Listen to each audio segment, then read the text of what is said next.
could get everyone to rise for the invocation and the pledges, we will get this meeting started.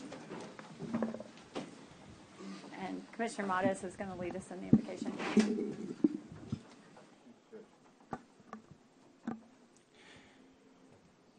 Dear God, we thank you for the blessings of healing. Your love and your ministry have taught that healing has gone on through the ages.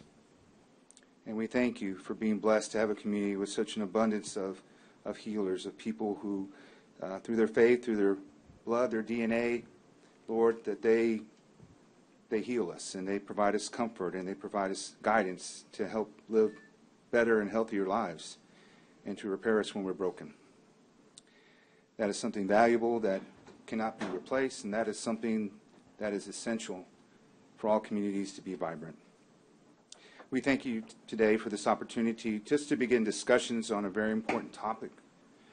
We pray for discernment today, pray for the ability to listen to all the sides and to be able to advocate for those in need, and especially for all our doctors and medical staff who are here, living here in Nueces County now. Thank you for your blessings in your holy name. Amen. Amen. Amen. I pledge allegiance to the flag of the United States of America and to the republic for which it stands, one nation, under God, indivisible, with liberty and justice for all. Honor the Texas flag. I pledge allegiance to thee, Texas, one state, under God, one and indivisible. Thank you. You may be seated. It is 3:12. I am certifying we have a quorum present. All members are here. We are at 901 Leopard at the Nueces County Courthouse. We'll move right on into our agenda for next up is really public comment, but I'm going to do something very different. I would like to ask if there's anyone here, since we did post this meeting, that wishes to speak on anything other than the agenda item listed.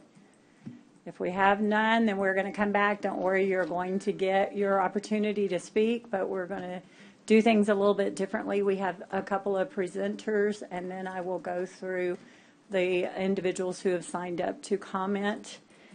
We are going to start with Spawn since they initiated this, and thank you, Don Dominguez, for being here. We will give you as much as you need for your time, and then we will hear the other side as well. Oh, let me be clear too. Sorry, there's like a 10-minute limit for you, a 10-minute for you. All of us we have somewhere that we have to be by 5:30, so this court is going to end. We need to get through with this. This is a work in progress. We're not meaning to cut anyone off or stop anything, but we want to hear everything. We also have some ideas about setting up a working group with some different selective members that I would like to form a committee to maybe address this and talk more about it in depth and stuff if we have willing participants. But that is my plan for this moving forward. So thank you. I'll give you the floor. Thank you, Judge. Yes. Thank you, Commissioners. Commissioner Chesney, Commissioner Jag, Commissioner Mottes, Commissioner Hernandez, thank you for the forum. I sent a letter, Judge, per our conversation to you in the Commissioner's Court. I'd like to read it. I'm writing to you about the recent decision to phase out the emergency medicine residency program at Christus Health System by June 2026. There has been a lot of speculation, questions, misinformation about the decision to end the program, which is a partnership in conjunction with Texas A&M.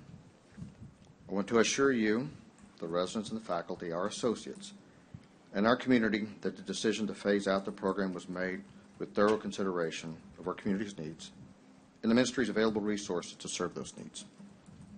We ultimately determined that the ability to sustain this program would end with the graduating cohort in 2026. To ensure the quality of care of our patients received will not change, we are committed to seeing the emergency department staffing and other health services remain strong as we wind down the teaching program. Our family medicine residency, as well as our family medicine obstetrics and geriatric fellowship programs, will continue unchanged. We also have invested separately in a nurse residency program to support new graduate nurses as they develop skills to practice independently, in complex areas. We are also committed to the residents currently enrolled in the emergency medicine residency program. That's precisely why, as we have communicated to them, the program's date of closure isn't until June 2026. For any impacted associates, we will do all that we can to provide support, including but not limited to assisting them in finding another open position within Christus. I want to stress that as we end the program, it will not impact patient care at all. Our emergency department will remain intact at all Christus Spawn hospitals, both in Corpus Christi as well as in our rural communities like Clayburgh, Alice, and Beeville. The emergency medical program has been around since 2007. When it was created, we were only one of 3 emergency medicine residencies in the state. Now there are 18. The program has been staffed far and above the graduate medical education GME cap, and it is privately funded by Christus Health for many years as a result. We are proud of the more than 120 graduates that have supported and our current residents here supporting today. The American College of Emergency Physicians sponsored a workforce study in December 2021 and found that there will be a surplus of emergency physicians by 2030. Furthermore, in 2023, 555 emergency medicine slots across the United States went unfilled. The number is up from 2022, when 219 were unfulfilled. Simply put, there is a national oversupply of emergency residency slots. Again, this is not an easy decision. Ultimately, we are simply unable to sustain the program for the long-term future. The majority of this program has been privately funded throughout the years by Christus Health. As a nonprofit health system, Christus Spawn remains dedicated to quality and affordable health care. We serve as the Coastal Bend. We will continue to focus on making integrated and consumer-focused care accessible, reliable, and personal for all the people we are blessed to serve as we extend the healing ministry of Jesus Christ. Thank you. Thank you. Judge, Hi. I would like to elaborate a bit, and Yes. then whatever form that you wish to, sir. Graham, number one is I'm from this community, Rockport, born and raised here. This is where my parents come. My parents came to the hospital at Memorial. That's where my niece passed away. My dad received great care from some of these doctors right here in this setting. It's the toughest decision I ever made. Spawn has a commitment to this part of the world of South Texas. Its commitment is fully to the community that we serve. That includes ER. That includes family medicine, internal medicine, cardiology, surgery, spine, orthopedic, and the very difficult specialties to find like neurology, gastroenterology, neurosurgery. Those are commitments from Spawn. Like any organization, there are scarcity resources. The data we reviewed is what I mentioned in there. That the decision to wind this down is not easy. As we said in private meetings with both the faculty, and it was brought up, and the residents, this faculty took care of my parents and do. As you look at the relationship with Spawn, it is a relationship with the hospital district that's special. It's unique, and we consider it a partnership. We're proud of it. We attend to it. It's what you deserve. The commitments to the west side of town and to those that are in the margins, Spawn's mission has always been a part of, dating back to 1905 when the sisters came to Corpus Christi. That has expanded, and we're blessed to employ 3,000 associates in our community. Actually, there's 3,300 individuals that work at Spawn, but it makes it full-time 3,000 individuals. That's a payroll each year of $285 million that the community deserves. The commitment's there. For the past 6 to 7 years, with donors and Spawn, Christus Spawn, we have provided in excess approaching $500 million in infrastructure in our community. That includes a renovated, rebuilt Spawn shoreline. That includes a massive addition to Spawn South. That includes the addition of the Christus Surgical Hospital, previously South Texas Surgical Hospital. That includes growing, and I'll speak to that, primary care in our community. There's several ways to move healthcare closer to patients, healthcare closer to your community. But not only Nueces County, San Patricio County, Duval County, Aransas County. We can go down that list. B County. One way is to put up freestanding EDs and place them up in the community, or staff them for your staff or your employees for the communities to attend to and get good care. really good care. Or another way is to put primary care and specialty care in clinics closer. We chose the second, for at least a couple of reasons. It sets up a responsibility and a co-responsibility with patients. Your prayer, Commissioner Mades, of learning and assuming responsibility for our health care. It sets up those, and we're in dire need of that. We started with 3 years ago, 26 primary care providers that are a part of the Christus Trinity Clinic, Thomas Spann. Well, prior to Thomas Spann, we're now at 63 primary care providers. I'll define that as nurse practitioners, internal medicine, and family practice. Commissioners, Judge, we need about 162 of those. Right now, if you go to Portland for our clinic, it might take you 90 days to get in. Over on the island, where we have the only clinic that's through a health system, it'll take you 30 to 40 days. We don't need 3 providers on the island. We need 6. We need 6 providers at least in Calallen. We need another 10 or 15 over on the south side of town by Spawn South. We need 6 providers at least in Portland. We need providers in Rockport, Mathis, Sinton. We need more care with collaboration in the Nueces County Hospital District for the underserved areas, particularly the west side and Robstown. Are we utilizing technology? Are we utilizing our settings? Are we utilizing extenders? Are we utilizing our bus system to make sure we're caring for those? Spawn is blessed to serve the poor. That has been our mission since the founding of those before me. Spawn is fully committed to this part of the coastal bend, to the coastal bend, to this part of Texas. The needs of this community are there. They are around internal medicine, family medicine. They are around neurology. We have a real deficit. They are around gastroenterology. We'll have a real deficit. They are around electrophysiology when it comes to cardiology, with doctors coming in from out of town. We'll continue those commitments to grow those. To get back to our relationship with the hospital district is one that we're proud of, and it is a partnership. That'll continue, and it'll grow. It'll grow with that collaboration of the team. It'll grow in the areas that the community needs, and it'll utilize technology. This is a very different environment than it was in 1997 when this agreement began. It's more important, I believe, than ever, given where we are in healthcare, given the cost.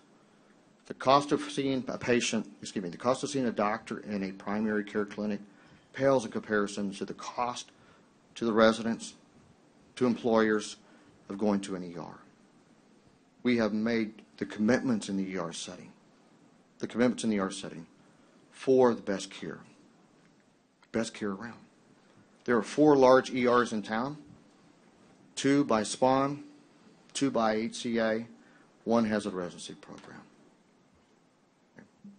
We will go back to a setting that has ER doctors, board ER doctors, the right complement of them, the right setting for that to be received. We'll focus our time and our resources on what I spoke of just now. I realize this has been the hardest decision of my career. It is. Bar none, this is where my family receives care. I'm committed, Judge, Commissioners, as we spoke of, you mentioned a group coming together. I'm committed to begin that with a meeting with, we met this morning. Commissioner Chesney, thank you. Commissioner Mades, thank you. It was open, it was deliberate, it was professional. Spoke to the needs of the community, so did I believe it probably your call, Judge, but include a member of the Nueces County Hospital District, whatever you might think.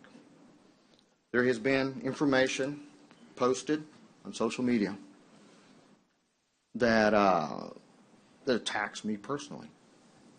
I think that comes with the job. I don't think it has to, but it does. Okay. That has not been posted by Spawn. And I realized earlier, just a bit ago, that a private conversation, the faculty and the residents, was recorded. And now the press has it. Okay. There's nothing in that meeting that I'm concerned about. Nothing. But I am concerned that next meeting I have to go to, we have to take out our phones because we can't trust each other. We've got to put everything aside. The meeting today was not recorded with Commissioner Mades, Commissioner Chesney, because it was a meeting to get to some resolutions and some problem solving that involved this. But also, I would have to say, it should involve other specialties that are just so desperately needed. And then all environments have a scarcity of resources. The studies I just noted are from the American College of Emergency Physicians. It's not from SPAWN. The program was needed in 2007, and there were 3 residency programs, 18 now. Those resources are needed in other areas. We'll continue to resource every department, the ER, radiology, anesthesia, pathology, and we'll continue to recruit into the community the specialties that are needed that I mentioned, and others. That is a commitment from SPAWN. We'll continue to provide capital that no other company will match in this area for healthcare. None. We'll continue to recruit into town those physicians that are here full-time. I thank you for the time. I thank you for the time, Commissioners. Thank you. And I appreciate your willingness to serve on this committee and lead this committee. And I would ask all members that we ask to serve on this in the future in order to move forward with solutions, that there is no secret recordings. This is a working committee Judge, to come I'm to willing solutions. to meet with commissioners. I want to clarify. Oh. And a hospital district member. I'm not saying that can't evolve into something else right now. That is who I'm willing to meet with, Judge. I would ask you to reconsider and at least have a community advocate. Karen Urban has offered to serve on this, and at least a doctor from their side. We can't really hear issues or find problems or see where we could maybe meet in the middle if we don't allow both sides. And I would ask you to seriously reconsider, and I hope that you would. And I would ask anyone who steps up to do this in good faith. This is for our community. This is not about getting on the news or getting a gotcha moment or recording someone without their knowledge or finding something to move forward. This is about finding solutions for our community and moving forward in the best interest of our citizens. I was not aware of that it was being recorded. Yes. There's nothing, as I said, and I'll reinforce Yes. that I'm ashamed Yes. of, but there is a part of that I, right now, I will, at your request, reconsider. Thank you. I can't give you that answer right now, but I will, Judge. Judge, I just want to clarify on that then, since Public comment or what? I just like to, public, I'm not public, I'm just No, responding. no. He did a presentation. This is fine. We can talk. This is all about this. He was scheduled to speak. No. Public comment is no talking. Yes. No, he did a presentation. And we're going to allow one doctor to do the same, and then we will do public comment. Yes. So, yeah, and I definitely want to hear the presentations, but I am disappointed. We had this conversation outside. All the progress that was made this morning, you're kind of throwing out the window if you don't reconsider, because you gave Commissioner Mottes and me your word that you would do this. I understand that something happened between when we met that you just dictated or just talked about, where someone sent some recording of some meeting that I don't know anything about, and quite honestly, it's not my business. But what you're doing, so that we're clear, if you don't want to meet in this group, that's up to you. But you're then going back on your word to me and Commissioner Mottes that you would have that conversation, because I get that you're uptight about that and you have a lack of trust. But if you don't think all these people in the room have a lack of trust with you, then you're miscalculating. But they're still willing to sit in a room with you, even though they don't have much trust in you right now. So I would ask very strongly that you consider, based on the fact that you did give Commissioner Mottes and myself your word, that you would have that meeting. And let me tell you, feelings are hurt. You and I had a great conversation today. My feelings were hurt big time because I got blindsided by this like everybody else did. Hospital district board members that I talked to got blindsided. SPAWN advisory board members that I talked to got blindsided. So if you don't think my feelings were hurt, as you saw it this morning, but we got through it. We worked through it. We came up with what I thought was a reasonable plan. You didn't commit to anything. I didn't commit to anything. You committed to your position. I committed to mine, that I think your decision is wrong. You think that I'm wrong in my decision. But we committed to sit down and have, as I called them, the peace talks. Yes, sir. Before we go to war. And now if you're backing out of the peace talks, that puts me in a really bad spot, because there's no point in going and having a meeting if they're not involved and included in this, because I can't speak for them. The hospital district can't speak for them. You can't speak for them. The judge, we can't. If they're not in the room, then there's no point in even having that meeting, and we might as well just go on down the road and see how it falls. And I'm just saying that as honestly as I can, because I'm super disappointed that I was too, sir. Within 3 hours, yeah, but what happened to you didn't happen to you because I did it, or Commissioner Mottes did it. No. You gave your word to us. So if you need to cool down about it, I get it. I mean, we've all been uptight about this, so I'm truly asking you to reconsider this and come into it, because I really felt good coming out of that meeting that we were going to go in with open minds and open hearts and really try to see. And we talked about how maybe the community needs to step up, maybe the hospital needs to do more. Maybe we talked about a lot of what ifs, but if we can't get in the room with the people that make the difference, then I don't know what to do, because I don't have the expertise that these doctors have to be able to talk. I got their information, but I can't talk it like they can. I don't live it. I don't breathe it. I'm trying to advocate for them in the best way I know how to. But so please reconsider that decision, because this was. I've not seen something handled like this in a long time, and I'm trying to get it back on track and forget all the egos and forget all the personalities and forget all the emotion, and let's just see if we can help this community, because, and I'm asking you to do the same thing that you asked me to do this morning, which is, hey, let's put it all aside and let's work through this. So please do that, because this is a super emotional issue, and it's a factual issue. I mean, I met with the doctors before I met with you, and I told them, look, I want to hear, I'm not saying don't bring your emotion, because that's important, but bring me facts. I need facts, because Spawn says this, and I need rebuttal for facts so that we can have an intellectual discussion, not an emotional one. Yes, but if you won't come to the table, then it's going to be real hard to have a discussion. So I'm just asking, Commissioner Chesney, please. yes, sir. A pleasure of seeing you Tuesday evening. And, So- I'm sorry, and I had the pleasure of seeing you Tuesday evening, and mentioned that I made myself available. You called this morning, and I dropped everything. It's needed. Okay, there's no pats, no blue stars, pat red yourself stars, on the back nothing. for Okay? that. I appreciate it. No, and I appreciate the time. I very much enjoyed the conversation this morning. Commissioner Matas, Commissioner Chesney, very much. It was honest. It was straightforward. I told you a story of a doctor in Alice, Texas, named Mauricio Teixeira, that said once to me, "I'll tell you everything that I feel. I'll tell you what's on my mind and what I think and what I feel. That way I don't have to remember what I said." Okay? That's it. That's what I did. Okay? I will reconsider, but right now, sir, I cannot give you that word right now. I will follow up. This will not languish. It will not. Okay? But right now, yes, there's disappointment on all sides. But I will tell you, the commitment Spawn has is ironclad. You wanted information. That's from the Marin College of Emergency Physicians. That's not from Spawn. Okay? That's the number of residency programs today and was in 2007. Those are the true numbers of Spawn's capital commitments to this region. Those are true numbers, the number of people employed by Spawn, and the $285 million in yearly salaries and benefits that go to those. They clean our hospitals, do the work. So Let me be clear, though, also.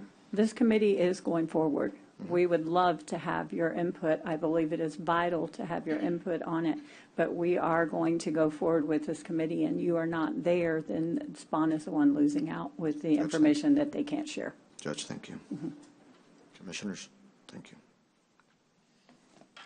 I would ask who is going to be presenting for the physicians. You will get the 10 minutes, or just like the other, and then all the other doctors will get the public comment. Anyone that wishes to speak in the time that we have left, we will get you all up there, as many as we can. I will state again that we are going to form this committee. I would like for it to be 2 people from Spawn, 2 people from the Hospital District Board, 2 from our Commissioners Court. Commissioner Chesney and Commissioner Matas have already agreed. A community advocate, I have already talked to Karen Urban, and she has agreed to serve on this as well. And then I would like to have 2 physicians that are willing to openly come in and discuss this thing. No recordings from anyone. I would like all of you to commit to that we really want solutions with this committee, or at least understanding moving forward. And you've got to have the right heart in coming forward and wanting the best for this community. Thank you. And I'm sorry, if you'll state your name, and I'll mark. I have a whole list of doctors up here that, yes. My name is John Herrick. I'm one of the associate program directors for the program. And we did all plan on speaking, but I can try and summarize as much as we can in 10 minutes so we can proceed. So first, as I mentioned, my name is John Herrick, and I'm one of the faculty with the program. I first came to Corpus in 1997 for a 1-month medical student rotation. That rotation was at another hospital. I became very intrigued by Memorial Medical Center. My dream was to work teaching residents and to work at a county hospital with underserved patients where I felt like I could really make a difference. At that time, there was no emergency medicine residency here, and I had to go to New York to get the training that I needed. But I kept the names of contacts in Corpus Christi, and I checked in periodically. I heard in 2005 that Spawn was wanting to start an emergency medicine residency. There were great jobs all over the country, but I felt that Memorial was a perfect fit for me. I was the first faculty to move here in January of 2006. We then got the program accredited and took our first residence in 2007. I remember learning about NCHD, Nueces Aid, the clinic card, on my first shift in 2006. And this was an amazing program. I had come from New York City.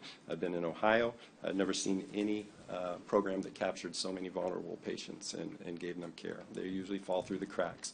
But with Nueces Aid and the NCHD, they do not. We're the face of NCHD. When an NCHD Nueces Aid patient has an emergency, they come see these docs. When they have a heart attack, a stroke, a major trauma, these are the docs that take care of them. We consider it a great privilege to take care of the NCHD patients. We make sure that they're treated with the utmost dignity and respect. When we're gone, Shoreline is most likely to be staffed by replacements that will fly in and out. They generally work a few shifts and then go to their respective city or wherever they live. They won't know what NCHD is like we do, and I just fear that with the ending of this residency, the care of the NCHD patients will be forever altered. I'll next touch on some of the economic summary there and some background. A Nueces Aid contract stipulates that 2 GME programs must exist. So eliminating EM results in only one program. A fellowship with 2 fellows in geriatrics or obstetrics is not equivalent to the same services provided to NCHD by 36 emergency medicine residents. At the time of the initial contract, there were only FM and EM residencies. The definition of a resident is not equivalent to a fellow. Fellows are graduated residents that are undergoing additional subspecialty certification that is completed after becoming a fully trained and board-eligible or board-certified physician. There's also going to be significant downstream effects, not just in the ER. Many of the trauma surgeons have come to us, one that is going to speak today, and the service would be greatly disrupted. The surgeons come and take jobs here because of working with the residents. There would be substantial attrition of our trauma surgeons, some of whom have already said they're gone, and they feel that the level 2 trauma designation would be at risk. The expense to hire nurse practitioners, additional trauma surgeons, far, in our opinion, negates any cost savings by the Christus system. The lag time to recruit the team of surgeons and nurse practitioners or PAs needed would not keep pace with the rate of the EM residents leaving or graduating and put the level 2 trauma accreditation at risk. The American College of Surgeons just performed a survey with us. They cited the relationship between the trauma service and the ED, mainly the EM residents, as a major strength of our trauma program. We have a lot more than 10 minutes here, so I'm going to start summarizing just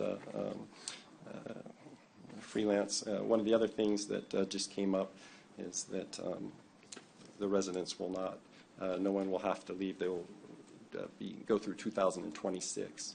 And to be accredited, there are significant hurdles to that. It says that you have to have at least 18 residents at all time to be an accredited program and maintain that. What they're proposing is to phase out 12 per year. So even by definition, in the 3rd year, you would not have 18 residents. So we don't know if Spawn went to the ACGME, the accrediting body, and got special permission to do a phase out, or if they just didn't know about those regulations. We don't know what that phase out is based on. That's not been shared with us. Sounds like a good question for the group. Yes.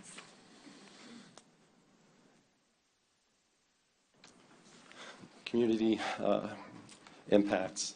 We have a track record of strong commitment to our community. Go back to the COVID days. So the hospital was far overwhelmed with the number of doctors needed, and usually systems don't cross. So there's ICU doctors, there's ER doctors. So in July when COVID hit, there was the ICU team normally takes care of, I believe, 40 or 50. Their service swelled to 150. So special shifts were created. I worked the first day. We all worked extra shifts, not in the ER, upstairs, taking care of the COVID patients, managing the vents, running the codes. And with the loss of a residency, you're losing 36 bodies. For the next pandemic, Corpus would be very differently staffed. And if you have to... Please define vents for our... Ventilators. Emergency medicine physicians are skilled in critical care, able to take care of ventilators and intubate patients, place central lines, advanced These are patients that technique. are about to die and can't breathe on their own. Thank you. Thank you. Another along that same lines is hurricanes. We're prone to hurricanes. So when the last major hurricane, we divide up into teams and we stay. We don't leave. So if you have outstaffed physicians flying from out of town that are not even here, they're not even going to be able to get here to work their shifts. Versus we live here, we stay here, we took care of the patients. How many hours did people stay? 72 hours in the hospital, sleeping in the hospital. So the I community have to ask you would, to wait until your public Okay. speaking, please, before this gets out of hand. Yes. so the community would be much less prepared for any future natural disaster that came. Just some of the personal and business impacts. 50 families moved here with the residents. We have 36 residents and 16 faculties. There's been mention that they would find us other roles in SPAWN. So we are all emergency medicine teachers. So there is no other emergency medicine role similar. So there is no other job for us in the SPAWN system. So the next closest emergency medicine residencies are San Antonio, Austin, and Houston. So there are no equivalent roles in the system for us. We've talked about the trauma service. Talk a little bit about the finances or the unaffordability of the residency. We staff the emergency department with 6 doctors, 2 attendings, I'm an attending, some of these are my fellow attendings, and 4 residents on at all time who are also physicians. So there are 6 physicians in SPAWN ER at any time. If 4 are gone, maybe they could get by with, if 4 of the residents are gone, there's just 2 attendings, maybe they could get by with 4 total instead of 6 total. But just to pay for 2 more of us is approximately $5 million, which is the whole cost of the residency right there, and that's not including on the trauma service and the MICU. We have 3 residents on each of those services, and they work hard. They work 80 hours a week when they're on the MICU. So just to replace with a nurse practitioner that worked 40 hours a week, the trauma team, the trauma director estimates that he would need 4 to 6 nurse practitioners to replace on his service at 3 to 4 times the cost. So the financial, and other people have called when I talk to other CEOs, they don't get it. So as far as the cost for that, other cities are clamoring to start emergency medicine programs, sometimes for the wrong reasons. Sometimes because they're so profitable, because they provide so much labor for the hospital. So we don't know what SPAWN is doing differently that everyone else is wanting to start, and we are the only one in the country being closed there. We're about at that time. Do any of the commissioners have anything you want to say before we move into public comment? I would like to ask if y'all could get back to me with 2 names of physicians that are willing to participate in this with the requirements that I asked. And if you could get back to me anytime soon, we would like to get this started as soon as possible. Yes. I know we have some hospital district board members, and I would ask Art Granado if he would serve on that for the hospital district as well. And I see Dr. Reddy in the back, if you would serve as well, if the two of you would agree right now, then I have my commissioners, the hospital district, and hopefully another one from Spawn, and then the two doctors. And I know Karen Urban has already agreed, so the sooner we get this moving, the better discussions can be made. I'm not sure what kind of solutions we can find, but we all want to do what's the best for this community. I appreciate it. Thank you, Judge Scott. Thank you, Thank you. Commissioners. Thank you. Can I ask a question? Yes, please. Yes. Dr. Herrick, we got some information provided to us. It wasn't signed by anybody in particular, and I don't even know who submitted it. We as a group worked on that document. Okay, so that was submitted by you as a group of Yes, doctors on that. yes. That's Next time, just put a signature on it. That way. This is my first time being in a okay. format. I'm a No, little nervous. I'm sorry. Next time I'll It's do okay. better. We just want to make sure it's from you. And then- Legit. Yeah. Most of the time, yes. So the question that I've heard a lot about is on the retention, that we don't retain a lot of the doctors out of the program. Could you kind of talk to that specifically a little bit too? Definitely. There's so much, like I said, there's so much going around. I don't know what. So I can look at these three gentlemen right here. These are all graduates of the program that Dr. Brodeur, we kept straight out of residency. Dr. Peterson had a 4-year military commitment and served and came right back. Dr. Cambron also went somewhere else for a year, but was just got back here as soon as he can. So, outside of that, we have about 50% retention rate here, and it's not just Spawn. There are other competitors in town. There's Physicians Premier. Physicians Premier has 5 locations in town, and those are mostly staffed by our graduates, a huge percent of them. In fact, 3 of the medical directors of the different premiers are all our graduates. So most of emergency medicine and a huge percentage of the doctors in town are from our program, and that extends to Alice, Beeville, and Kingsville too. One more, facts. You wanted facts. So out of the graduating class, out of the third years, they're already looking for jobs next year. We have 4 that want to stay in the community out of the current graduating class, and since this has happened, they're looking elsewhere. So that's just another loss and another example, and that's about an average percentage and is higher than, I would say, the national average of retention. So people love Corpus, and a lot of we've got people that have stayed from Vermont, from seems like the further they're away they come and they want to stay. So we've had people from all over the country become Corpus Christians. And what I read in here says last year alone, 6 out of the 12 graduates stayed here actively working in our community. Is that accurate? Yes, we have. Overall, I know most of the stats. We've had 109 of the graduates work or provide some degree of service. Some of that would just be moonlighting or during their third year and fill the Alice and Beeville and Kingsville shifts, which is another factor. They rely heavily on our residents to staff that, and those are all going to be cost shifted. There's significant bonuses and things like that have to be paid. So there's a huge pipeline of needed physicians that will be lost. Well, and to me that's very encouraging, because honestly, if you didn't retain any of them, I'd still say this was a great program, because we get all these people while they're here, and you get 36 people that are working in the community plus the faculty. So whether you retain them or not is not super, well, it's important, but it's not that compelling for me. But it's more compelling that 6 out of 12 stayed last year, and people are staying. So that was some of the misinformation that was flying around, that people weren't staying here.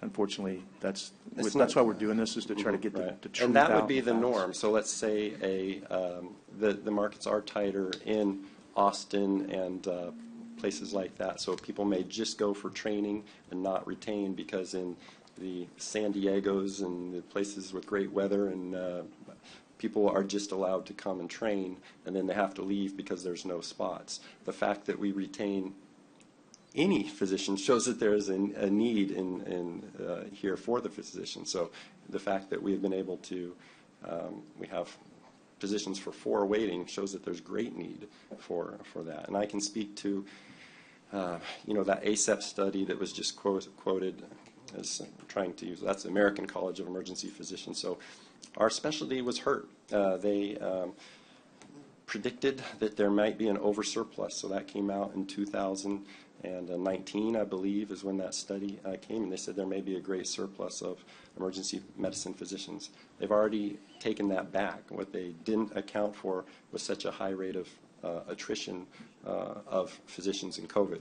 People got burned out, many died, or permanently injured, so they have reversed their position on that study.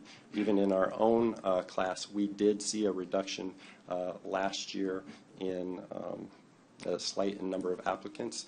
This year, that had already reversed. We've been asked, we've had to shut down, our recruiting. So on the first day that we opened up our recruiting, it's a national match program. We had 600 applications for the people that wanted to apply to our emergency medicine program. So 600 people that are willing to come to Corpus Christi, and we have to whittle that down to 12. The fact that they say there's an oversurplus, not here. Maybe there are in the San Diegos and other places that people really want to go, but I love Corpus, but it is a traditionally hard place to recruit for physicians, and Dom alluded to that as well. I've always felt if you can get people here, they'll love it and they'll stay, but it's hard to recruit them to come here until they get here and realize what a wonderful place it is. I mean, I've heard that from businessmen all over South Texas. It's really hard to recruit them here, and so the fact that you have them here and have them captive, if you will, and they can get involved in the community. Yeah. So we try and get them here just to rotate, even as a month medical student. If we can get them here for a month, then we know they'll rate us high, and we can get them. People come here, they see amazing stuff. Corpus has a lot of pathology and a lot of sick patients, so they get to do a lot in the residency, and they want to come back. So that's exactly right. If we get them here, we can keep a lot of them. Well, and I don't want to let other people talk, but as the associate director, program director, one thing Mr. Dominguez and I did agree on, the reputation of your program is spectacular. It is one of the best in the country, and Spawn should be proud of that, and you should be proud of that, and all the doctors in the room should be proud of that as one of the things. So it's even more befuddling to me that we want to shut one of the best programs in the country down, and we want to take 52 people that do emergency medicine out of our community. That doesn't make sense to me, but hopefully as we move forward, we'll be able to have some more of those conversations going forward. So again, I want to let other people talk, but I really want to congratulate you and your program, because it is, nobody questions. You're getting the top of the top from the recruits. You're getting your top 3 matches. You're getting everything you want, and it's because you're so good. And believe me, I don't think anybody's arguing that point during all of this discussion. So congratulations on that, and thank you for being here. Thank you. Commissioner Matos would like to speak. Sure. Judge, I thank you for calling upon that committee, and I agree. We want willing partners to be a part of that group, and we hope that every party is represented, because that's the only way it's going to succeed.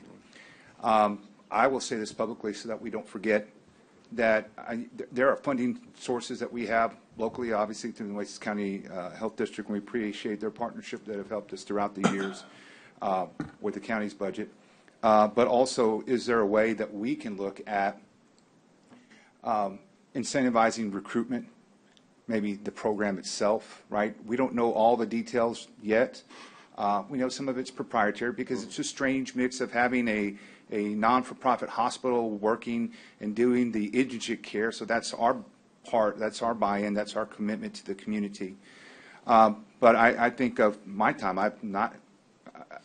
anytime I'm with my doctor, just so you know, or a healthcare provider, I always feel like, like with a priest, I feel like, let me just spill all my guilt out and share that my accountability for myself, and not as an excuse, but as an elected official, is tough. I'm sure medicine has got to be even worse.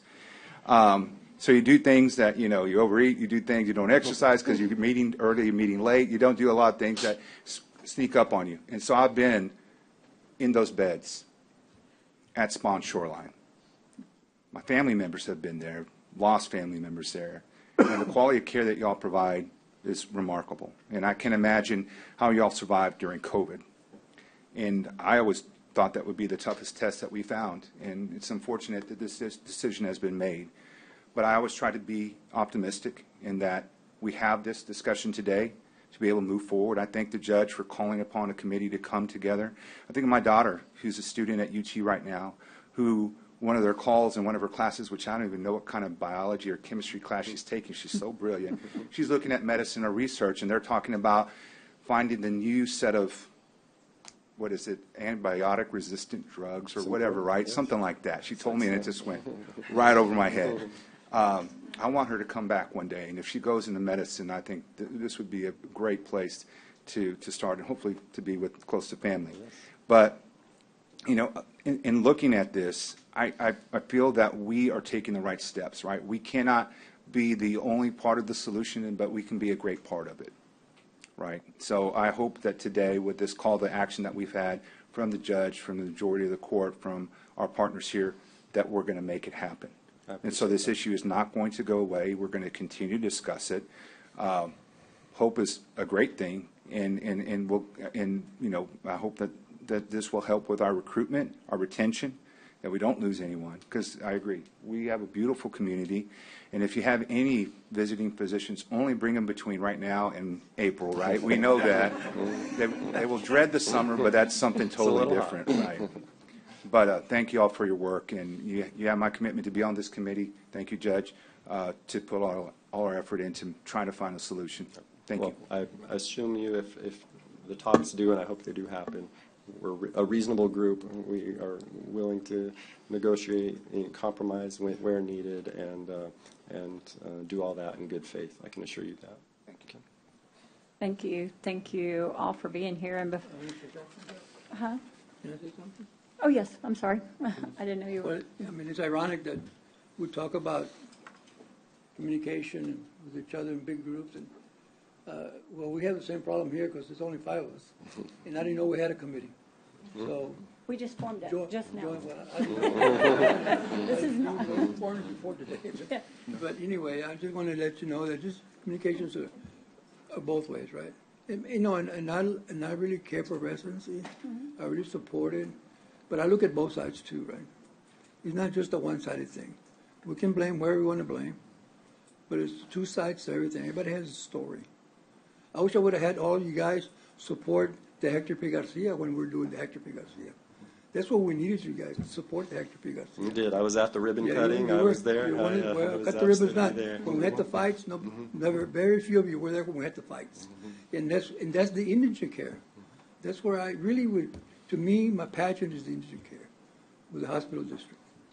And I don't know how many doctors are going to go work with indigent care when they leave Spawn. But the doctor you mentioned a while ago, how many of you actually work with Spawn, the ones that are graduated? How many what? No, the ones that 3, he was talking about 3 doctors. All of you. All of you work do. with Spawn? Uh-huh. Well, good. Congratulations, because that's really what I look at. Who's going to stay and work in Spawn, Because if you train them, and you can go anywhere you want to go, then we're spending money that we shouldn't even be spending, to me, right? I mean, I think Spawn probably should have a 2-year contract once you graduate. You got to stay at Spawn. Because, everybody wants you when you graduate, but nobody wants to pay for you when you go in training. If everybody would get together, all these ERs, all these hospitals, and they say, come to the table, okay, we're going to help pay for those $280 million that are being spent by Spawn. Just, and then you can have wherever you want when they graduate.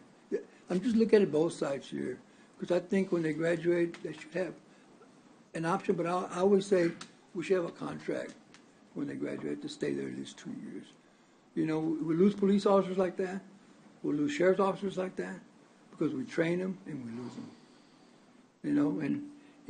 And when I saw this, when Commissioner Chavez talked about those 6 that Because I say, how many of those sick actually work for Spawn? You know, maybe two. We have a three. great retention rate, Yeah. and we can Yeah, we well, can the provide retention- names and the retention things is if here it's locally, helpful. but I don't know if it's for Spawn. But you know, that's what I'm saying. Maybe we all need to come to the table and everybody put a little, you know, take a little skin in the game, put a little bit of money, and say, here's the money to train the people. We're going to hire wherever they go when they graduate. That's good, you know. But my concern is also the ER. My concern is also the fact that the waiting time. I hate to wait in the ER.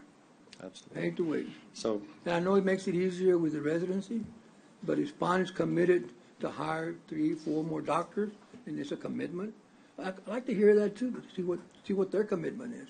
You know, I know the residencies help, but I'd like to hear what's the commitment from Spawn. Are they willing to make an open commitment to say, hey, you know what, we're going to hire 4 more doctors in the next 2 years, 5 more doctors? They need to come to the table too and say what they're going to do. There's only 2 residency programs here that are required to have. 2. It didn't say which ones, it just says 2. The only one that's mandatory is the family medicine residency. That one we got to have. The other one is not, it was created by Spawn. So if that goes, they have to replace that with something else that's going to benefit the community, I think. So I understand. So I might be wrong, but you know, this, again, so I think that residency, there might be something else out there that's going to be just as good. It's going to benefit the community. We don't know. I mean, we can't just shut the doors to everything else either and not give something else a chance to grow like the residency grow. But if you want to keep the resident, maybe we need to get together and say, hey, how much are we all putting on the table? And we can make it work and keep some of the residency because we're all pitching in, but still have another residency that the Spawn's going to bring in. Nothing wrong with having 3. I mean, you know, we can 4. I mean, I don't care. But, you know, who's going to pay for them, right? You know, we all want somebody that's trained and ready to go, but nobody wants to. I can speak a little bit to some of the frustrations with waiting times and things like that. So I was here getting the program accredited, and I worked a shift at Shoreline. I was a Memorial doc, but I came over to Shoreline. I will never forget the first day I worked there and with no residents. There was 17 charts in the rack, which means 17 patients that had been waiting all night to be seen. And the first 5 or 6 I saw were deathly ill. Low blood pressure, heart rates of 150, and there's no way they should have been waiting with those wait times. With the residents, we've solved that. We solved that the day the residency moved from Memorial to Shoreline. The metrics decreased greatly. Now all waiting times are based on nurse staffing. So there's not enough nurses to staff the beds upstairs, so they hold patients in the emergency department. So we will go to the waiting room and see people. We work in triage to try and decrease waiting room times to get tests ordered. If we know they need an x-ray, we meet them up front, start the workup, draw blood, and get it. So the waiting time has decreased significantly with the residents. No matter what staffing model they go back to, they will not have 6. That is astronomically. That would to go to 6 would be just paying the hourly rate that we did would be $10 million a year to staff it with 6 doctors, and we work for much less, about $20 an hour less than the average Texas ER doc because we like what we do. And we have never taken a shift bonus to work at Shoreline. We make our own schedule. So starting July 1, the costs are going and waiting times are going to go back to what it was on those first shifts. So that's probably another thing that's important to understand is this doesn't start in 2026. So if there's no new class, all the hospital staffing is based on having 36 residents. So there are gaps starting July 1st that will affect waiting times, trauma care, accreditations, and kind of the snowball effect. But the residency isn't in until 26, though, right? No, they're proposing that we not take a new class. So starting July 1st, there would be 24. So there's 12 residents, first-year residents, there's 12 second-year, and 12 third-year. They are proposing that we do not take a new class, so July 1st, we would not have a new group of 12 residents. We would still have 12 second years and 12 third years. So it would go to 24 residents starting July 1st. If none of them left. These guys are superstars. This is out nationally. They have Ivy League places wanting them, so they're going to have to decide if they want to stay here or not. Well, I think all doctors are superstars, right? Because they take care of you, especially the ones in trauma. I admire those a lot. Mm-hmm. Trauma doctors are my favorite, right? So, but the thing is, let me tell you, when I go see, what bothered me, we ask for more doctors, but when we go see our doctor, I see a PA. Three times in a row, I go see my doctor and I see a PA. So that's when these doctors are gone, they will be replaced. I pay for a doctor, right? But I get charged the same amount of money. So, are we short on doctors, or doctors just don't want to? Everywhere. I mean, the National. PAs. I mean, the PAs do a good job. Don't get me wrong; they do a great job. Then maybe we need to hire more PA. May have residency for PA. I don't know. Maybe it's a good thing to have.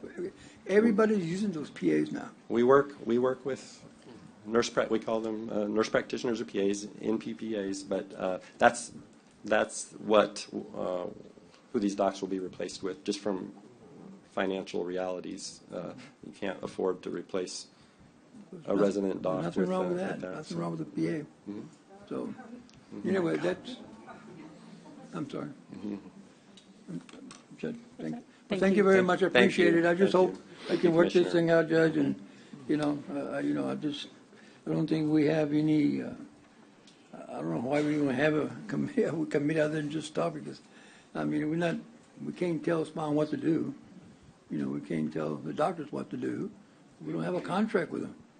We're not a contract with anyone. The hospital district has an agreement, right? I have an agreement, and they kept that agreement, so they got to have 2 residencies. When they get rid of one, they had to put another one. So, I don't know here, I just don't, Spawn, the hospital, I don't even know either one of you went to the hospital district or not, but if the doctors didn't go and Spawn didn't go to the hospital district, shame on you, you should have gone first to the hospital district.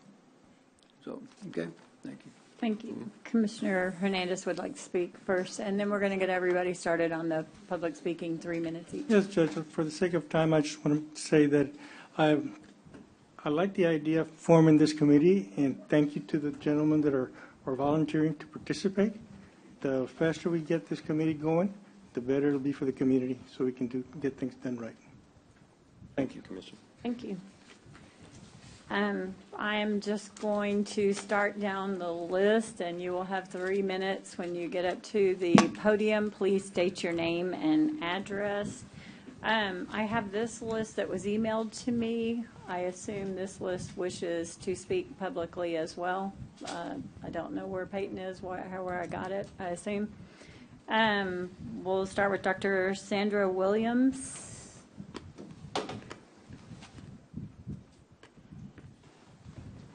Can you pull that mic up, please? Because thank you. Yes, so everyone can Sorry, please I'm a little bit tall. Yeah, here. state your name and address as well. So, good afternoon. My name is Sandra Williams. I am not a Nueces County resident. I live in Houston, Texas, and I practice in Angleton, Texas. But I am currently the president of the Texas College of Emergency Physicians, and we are the professional organization that represents over 2,100 emergency medicine physicians in this state, as well as all of the emergency medicine residency programs in this state. And the first thing I want to talk to you guys about is what exactly makes an emergency medicine residency trained physician. We go through a lot of training and a lot of schooling that makes us very different from those such as a physician assistant or nurse practitioner. We all go to undergrad and get a degree in something. And after that, things change. We go to medical school. It is 4 years. 4 grueling years of didactics and hospital and clinic rotations, where we learn little tiny bits about the variety of types of medicines out there, such as cardiology, neurology, and pediatrics. We then choose to specialize in emergency medicine and do this program. The residency program is 3 to 4 years, where we learn and hone a very unique skill set that makes us the best qualified providers of emergency care. We do this with bedside care every day in the emergency department with our already residency trained emergency medicine physicians. We are there 24 hours a day, 7 days a week, 365 days a year, providing this exemplary, high-quality care that If is... you could speak in a little bit, I'm getting a message that they can't hear you in the back. I'm so sorry. I know you're tall and it's not going to, you may have to pick it up and hold it. Sorry. You may have to just take it out of I the, feel like yeah. a singer here doing this. I'm so sorry. Thank you. Okay. But it allows us to provide very high-quality, unscheduled emergent care to a wide variety of patients. We learn how to very effectively and efficiently take care of a very simple pediatric fever, a patient with abdominal pain that winds up having appendicitis, while a patient's having a heart attack and another one's having a motor vehicle crash. We do all that very effortlessly. The other specialties out there, such as physician assistants and nurse practitioners, do not have anywhere near the training that we do. They finish undergrad and get a 2-year degree, and that's it. There is absolutely no comparison. You should want the best care for yourself, for your family, and for the other members of this community. Very good. Thank you, ma'am. Thank you. Thank you. Very good. Dr. Brian Dunn. He's tall too. You have to hold it as well. We'll pass the baton.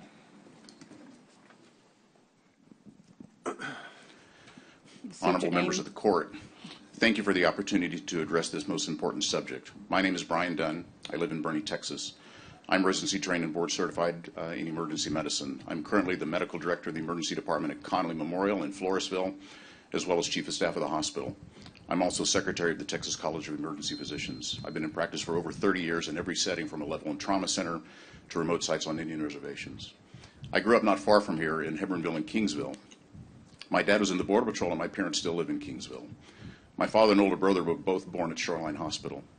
Given my roots, I've always been concerned about people in rural areas and the type of medical care available to them. For many years, I would go to the emergency department at Christus Spohn Hospital in Kingsville and work several 24-hour shifts a month in an effort to give back to my hometown and to help bring state-of-the-art emergency medicine there. I was the first and for many years the only residency-trained EM physician to work there. Rural hospitals have difficulty in attracting residency-trained EM doctors. For the majority of the day, the physician in the emergency department typically is the only doctor in the hospital. Large national contracting groups frequently have to place physicians, NPs, PAs who are not trained in emergency medicine in rural facilities. These physicians do their best, but they don't have the specific training needed to deal with literally everything that comes through the door. The Christus Health Texas A&M Spohn Emergency Medicine Residency has been a tremendous source of highly trained physicians for the hospital in South Texas. The senior residents as well as the faculty work in multiple hospitals and towns in the area, serving a tremendously underserved population. In general, when residents complete their training, they either go back home or they stay where they trained. As we've heard here, many of the residents choose to stay here in this area. As I did when I was much younger, many of them come to love the climate, the culture, and the people of South Texas. As is the case with many issues, there are national concerns and local concerns. As the saying goes, all politics are local. Nationally, as well as in Texas, we have many emergency medicine residencies. When I trained, there were no EM residency programs in Texas. As it stands now, there is only one EM residency program in South Texas. Only one chance for South Texas to train the best and the brightest, and to have a large percentage of them stay here with their families, contribute to the economy, and provide state-of-the-art emergency care that many demographically similar areas will never have.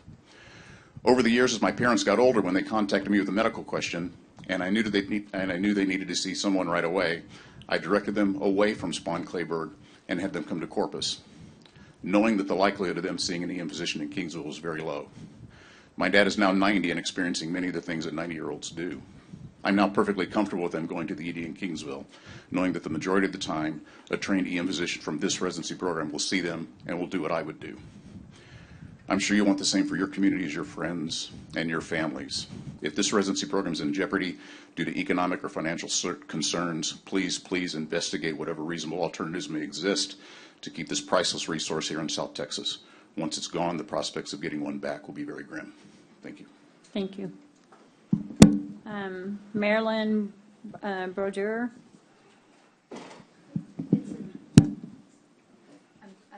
I'm shorter. Thank you.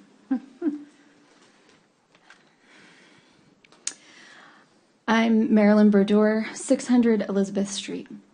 My name is Dr. Marilyn Brodeur. My husband of 16 years is, I'm Marilyn Brodeur. My husband of 16 years is Dr. Michael Brodeur, who is a core teaching faculty at the Corpus Spawn Emergency Medicine Residency Program. I'm a dentist. At 20 years old, I was the youngest student in my class at the University of Maryland, Baltimore. I then trained at Johns Hopkins Dental Residency, where I cared for the dental needs of medically complex patients, many times treating in the operating room. I'm now a stay-at-home mom to 4 children, but I can speak medicine. I would like to urge this body that if a decision is not made soon, this residency program is in the midst of an interview season that was terminated. And the interview season ends in January. Every single week, there are multiple students from all over the country who are coming to Corpus. The trust has been shattered. The reputation of this program has been shattered. And unless something is done in a timely fashion, this program will be severely, severely limited. The quality of applicants will decrease, and we will not have the amazing care that happened at Spawn Shoreline. The medical director told me that before the residency was at Spawn Shoreline, the wait times were 80 minutes. Once the residency moved there, as of right now, the average wait time is 23 minutes.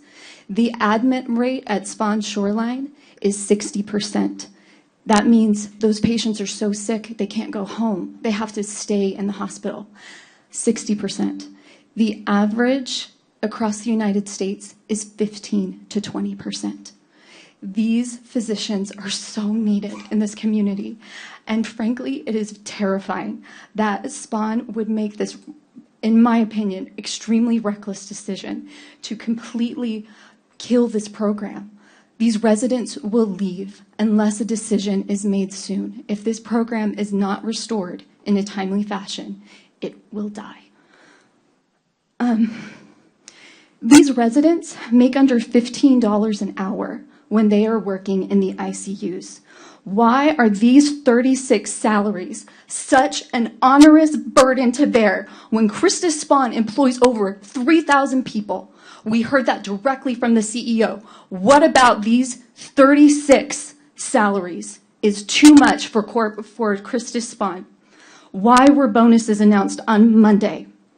And did any Spawn executives also receive these bonuses?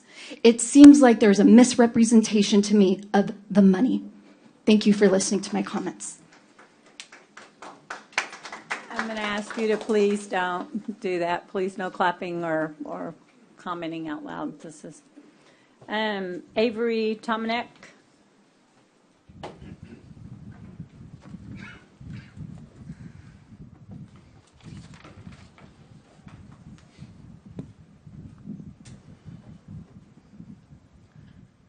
(3610) Lake Champaign.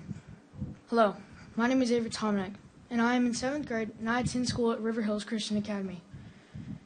I am the daughter of Dr. Tomanek, the program director and an Aggie doctor for Texas A&M ER residency program. I asked to speak here today myself, and I wrote this speech myself because I know how important this residency program is to a lot of people, and it's also very important to me. Residents and attendings move here from all over the country to study and teach at this program. A lot of the graduates stay in Corpus Christi, working in the area, and care for people like my grandparents, my great-grandparents, both in Alice and Corpus. The residency program is special to me because I have made such good friends with all the residents and attendings. I remember when my mom would take me up to the hospital, and I got to see all the residents training in action. It was so special, and I know a lot of kids don't experience that.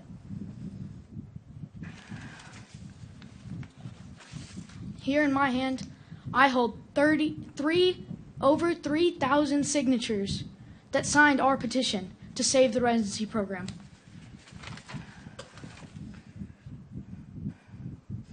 This is why the emergency medicine residency program needs to be saved. You need them. Corpus needs them. We all need them. Thank you for your time. Thank you. Grace Leeson.